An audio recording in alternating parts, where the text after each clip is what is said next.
have an amazing selection of works by Alexis Preller in our winter auction on the 4th of June.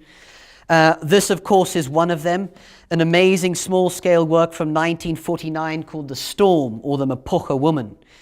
Of course, Preller was very much held by the mystique of the Mapogga, having spent a lot of time from the late 1940s in their villages on the outskirts of Pretoria. This shows this dominant figure very much taking up most of the picture space, this wonderful halation of green and blue around this conical figure, the Ndebele architecture in the background with their very famed decorative elements, and of course the more familiar bangles and bracelets on the ankles, wrists and neck of this Mapogga figure. This work dates from 1949. This work to my left comes from 1955, a work wonderfully titled Consider the Lizard. I think at first glance, to any Preller fan, this seems a very unusual example with these large planes of russet and bronze and red in the background. Of course, this figure coming in from the right, one of his sort of hieratic figures, hieratic women, also very much a figure holding a lyre, which was a painting he would execute in 1956, shortly after this work.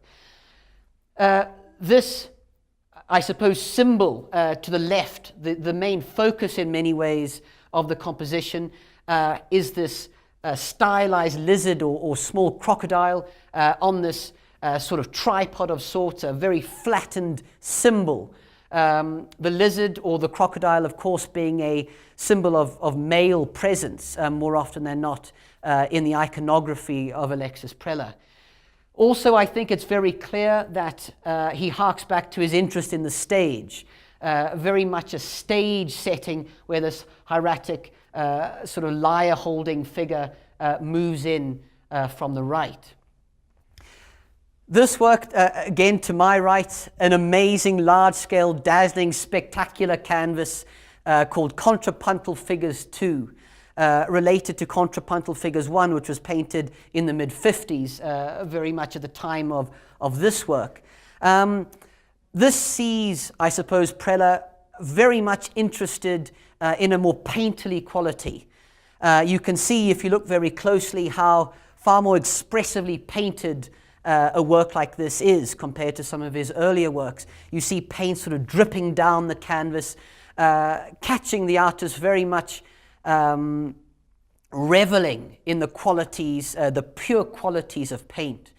Also, you see these stylized figures to the top left with these cleaved heads, also these eggs sort of floating in this lilac veil, these stylized bodies which have something of Henry Moore in them too.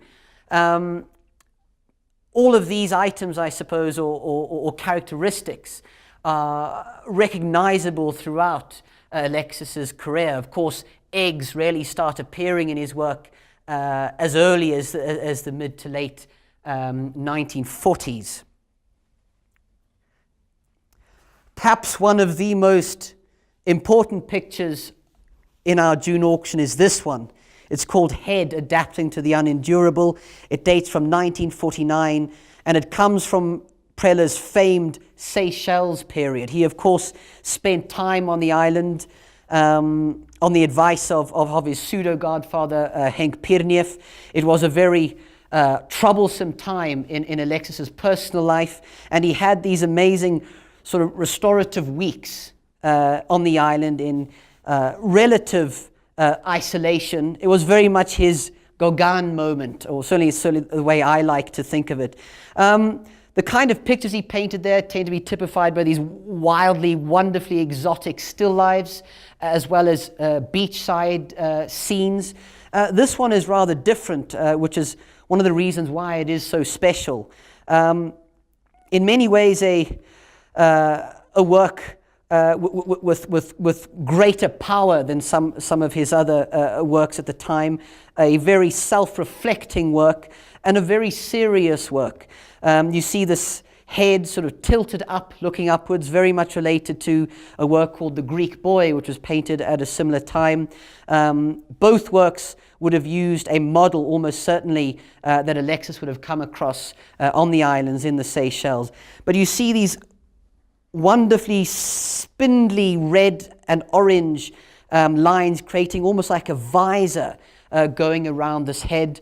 Of course, Preller being Preller, loaded with various symbols, I suppose more immediately related to the idea of the crown of thorns, the Christ head, to which this picture is very much related to.